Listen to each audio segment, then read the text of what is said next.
Hello and welcome back once again to Steven Sir Makes It Easy, where me, Steven Sir, tries to make your life a little bit more simpler with concepts concerning accountancy and finance. Before I get started with the task for the day, very quickly a few reminders. You can connect with us on our Facebook page, our Instagram ID as well as the Twitter handle. And the most important one is the Telegram channel given above. If you have not installed Telegram on your mobile phone and you are a subscriber of the channel, it's my request, please get connected to the Telegram channel above, join it, so that this particular Telegram channel is used for official communication to inform you, to update you about the lectures that will be premiered the next day, as well as the most important thing, the PDF of the question and answer, whatever is coached and tutored on this particular platform will be shared at the end of that particular chapter, so that you can download it and use it for your future reference basis. Also, if you do intend to purchase the textbook from which the necessary questions are explained during the various lectures, the purchase link is provided in the description of every lecture. And most importantly, if you have missed out the past tense, that is the last lecture, there is an I button given above. Please click it, watch that particular lecture, and then you can come here. Very importantly, at the end is, if you have not subscribed to our YouTube channel, please do make that a task for the day and subscribe to our channel, and together with that also press the bell icon so that Mr. YouTube notifies you about lectures which are uploaded on this particular platform. That's as far as the reminders are concerned. Let me get started with today's lecture. आप सभी का स्वागत है Steven sir makes it easy पर, जहाँ पर आज मैं पूरी कोशिश करूँगा कि एसपी का जो सब्जेक्ट है उसमें जो इशू ऑफ शेयर्स का टॉपिक है उसके एक सब टॉपिक को आपके लिए थोड़ा सिंपल कर सकूँ। ओके, आज तक इशू ऑफ शेयर्स में हमने क्या कंप्लीट किया है? वेल, काफ़ी बड़ा लिस्ट है। हम क्लासिफिकेशन ऑफ शेयर कैपिटल पूरा कर चुके हैं। उसके बाद में methods of issue of shares, जो 4 तरीके के होते हैं, कभी पब्लिक को होता है, कभी एग्जिस्टिंग शेयर होल्डर्स को होता है, कभी एम्प्लॉयज़ को होता है और कभी प्राइवेट प्लेसमेंट होता है। ये सारा कुछ तामझाम हमने कंप्लीट कर लिया है और आज हम अलॉटमेंट ऑफ शेयर्स के अंदर जो procedure for allotment of shares है। What does allotment of shares mean? कि कोई सामने से एप्लीकेशन लिख कर देता है और उसके एक्सचेंज में हम उसको शेयर्स दे देते हैं। इसके पिछले लेक्चर में स्टैट्यूटरी प्रोविजंस, मतलब कानूनी दावपेच, कानूनी रूल्स और जनरल प्रिंसिपल्स, ये हमने कंप्लीट किया। आज हम प्रोसेस समझने की कोशिश करेंगे कि सामने से एप्लीकेशन आ गया, बस झटपट से उसको अलॉट कर देना। अलॉटमेंट प्लीज़ याद रखिए, जल्दी हो पाता है अगर आपके शेयर्स अंडर सब्सक्राइब्ड हो। मतलब क्या है इसका अंडर सब्सक्राइब का? मुझे बेचना था 100 शेयर्स, लोगों ने रिक्वेस्ट किया 80 शेयर्स का, उसको कहते हैं अंडर सब्सक्राइब। अभी उसमें सोचना क्या है, हमने 80 के 80 बेच दिए, मतलब अलॉट कर दिया। दूसरा होता है एट पार, 100 शेयर्स बेचने थे, 100 मुझसे खरीदे गए, तो उसमें भी ज़्यादा कोई साइंस की ज़रूरत तो है नहीं, हमने दे दिए। बट तकलीफ, पंगा, सोच कब बढ़ जाती है? जब मुझे बेचने थे 100 शेयर्स, मांगने आए 500 लोग। अभी ऑब्वियस है कि मैं 100 शेयर्स से ज़्यादा तो बेच नहीं सकता। तो इस परिस्थिति को, जहाँ पर डिमांड बहुत अच्छी होती है, उसको कहते हैं ओवर सब्सक्रिप्शन। और ओवर सब्सक्रिप्शन में आपको ऐसे फॉर्मूला जनरेट करना पड़ता है, ऐसे कैलकुलेशन को करना पड़ता है कि आप किसको कितने शेयर्स दोगे, ये खुलासा होना चाहिए। मतलब उसमें टाइम चला जाता है, उसके लिए स्पेशल नॉर्मली कमिटी बिठाई जाती है और वो कमिटी अपने दिमाग को, इसके दिमाग को, इसको दिमाग को लगाकर कि ये डिसाइड करती है कि अलॉटमेंट हम ओवर सब्सक्रिप्शन में कैसे करें, किसको करें और कितना करें। तो चलिए हम पूरे इस प्रोसीजर को समझते हैं। पहला स्टेप अलॉटमेंट ऑफ शेयर्स का is appointment of allotment committee. तो देखिए, कंपनी चलाने का जो काम है वो बोर्ड ऑफ डायरेक्टर्स करते हैं, बट वही बोर्ड ऑफ डायरेक्टर्स अलॉटमेंट का पूरा जो तामझाम है वो हैंडल नहीं करेंगे। बिजी लोग हैं, उनको दूसरी चीज़ें भी होती है। तो उस अलॉटमेंट को हैंडल करने के लिए एक खास कमिटी बिठाई जाती है जो अलॉटमेंट के शुरुआत से अंत तक उस अलॉटमेंट का देखभाल करती है। तो उस कमिटी को अपॉइंट पहले तो किया जाना चाहिए। आप पढ़ सकते हो when the subscription list is closed, मतलब वो जो टाइम मिलता है शेयर्स खरीदने का, बराबर, शेयर्स खरीदना का मतलब है सब्सक्राइब करना। The secretary informs the board of directors to make preparations for allotment. मतलब अभी कंपनी को समझ आ गया कितने लोगों ने हम में इंटरेस्ट दिखाया है शेयर्स खरीदने के लिए। If the issue is at par और मतलब सेम और under subscribe, the board can do the allotment of shares. Board बड़े आसानी से अलॉटमेंट कर सकता है। But if the issue is over subscribe, the board has to appoint an allotment committee to undertake the work of allotment. तो मैं ये clear कर देता हूं, अगर अंडर सब्सक्राइब्ड है शेयर्स, मतलब इतनी डिमांड नहीं थी, तो बोर्ड ऑफ डायरेक्टर्स खुद शेयर्स अलॉट कर सकते हैं। अगर एट पार है, 100 बेचना था, 100 खरीदा गया, बोर्ड वो क्या अलॉट कर सकती है। बट जैसे ही ओवर सब्सक्राइब हो जाता है, मतलब देना है 100, डिमांड, कतार लग गई दुकान के बाहर 500 लोगों की, एक कमिटी, अलॉटमेंट कमिटी अपॉइंट की जाती है। और वो अलॉटमेंट कमिटी का एक अहम काम, very main job, is to decide कि अलॉटमेंट किस तरह होगा।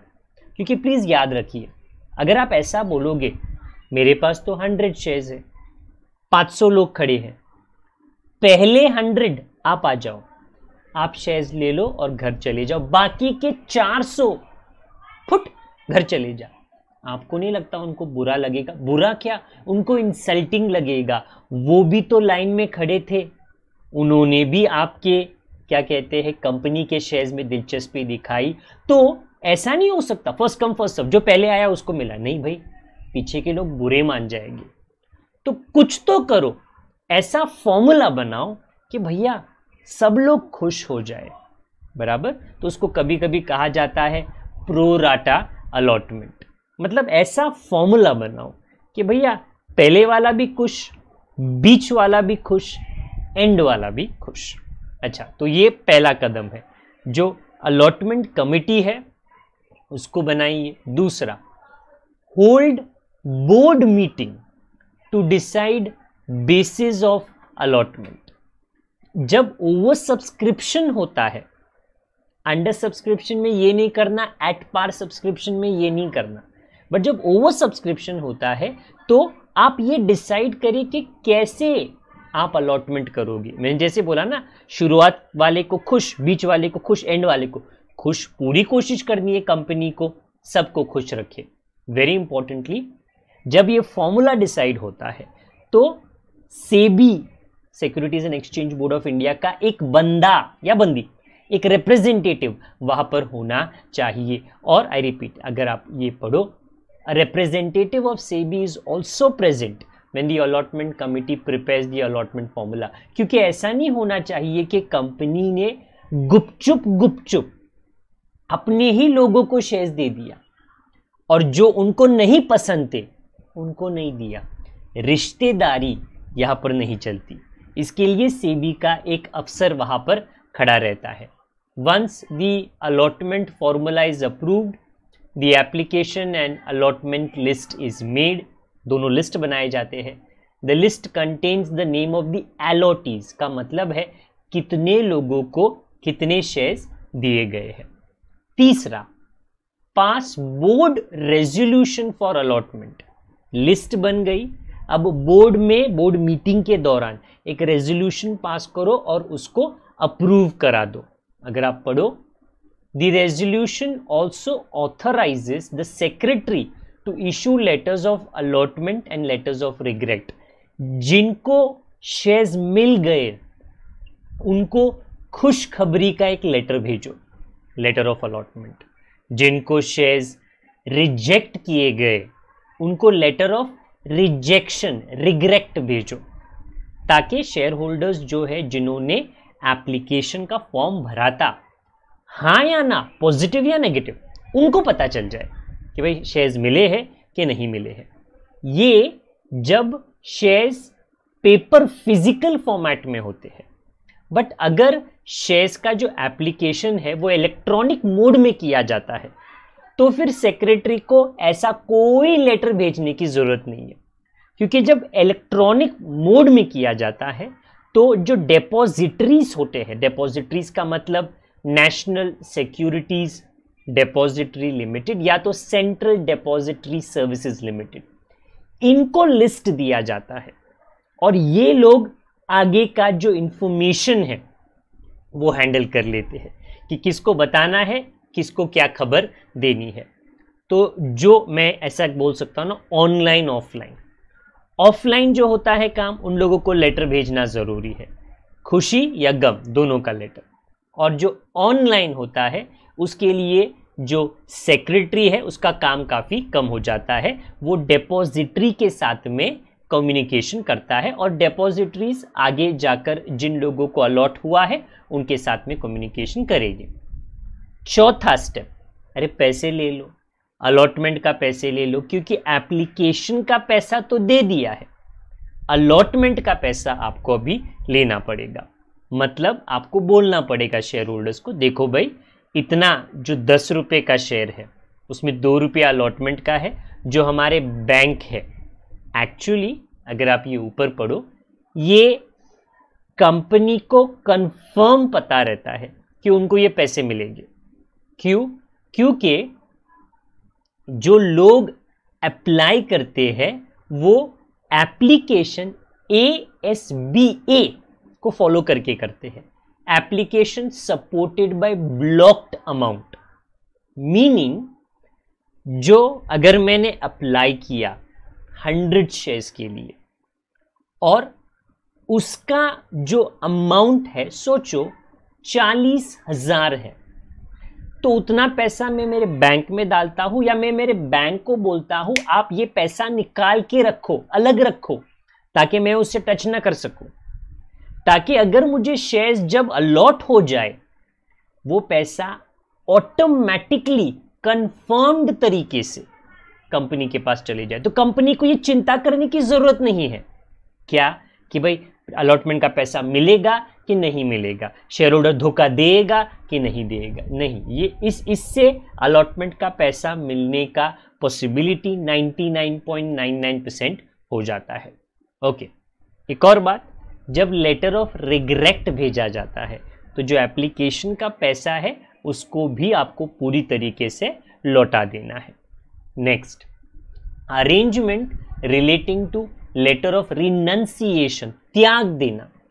रिनंसिएशन का मतलब क्या है कि किसी को शेयर्स तो मिले थे, अलॉट हुए थे, पर कुछ पर्सनल तकलीफ या पर्सनल इशू हो गई और अब वो शेयर्स अपने नाम में नहीं चाहता, पर वो कंपनी या सेक्रेटरी को कहता है आप इनके नाम में ये अलॉटमेंट करा दो, मैं आपको लेटर लिखकर देता हूं।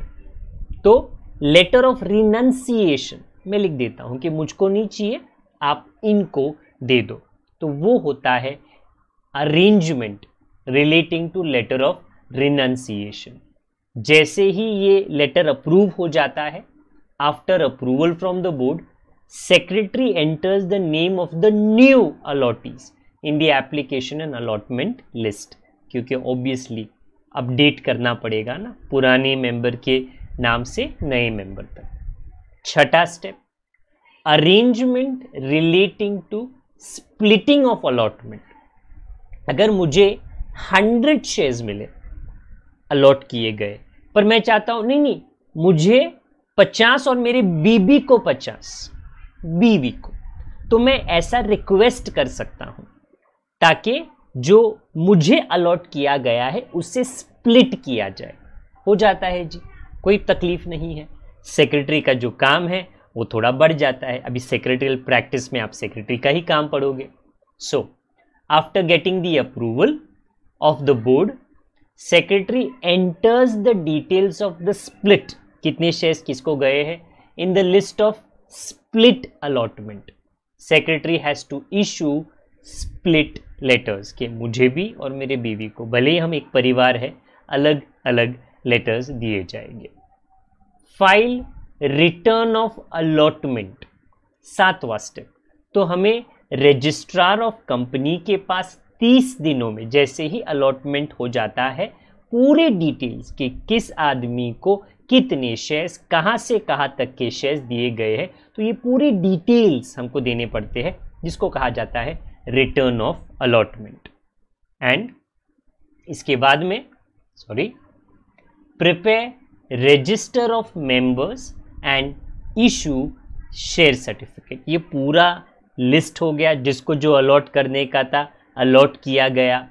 अब आपको क्या करना है, आपको मतलब सेक्रेटरी को 2 चीज़ें, एक रजिस्टर ऑफ मेंबर्स जहाँ पे सारे मेंबर्स का नाम आ जाएगा और उनके डिटेल्स, और शेयर सर्टिफिकेट को इशू करना है।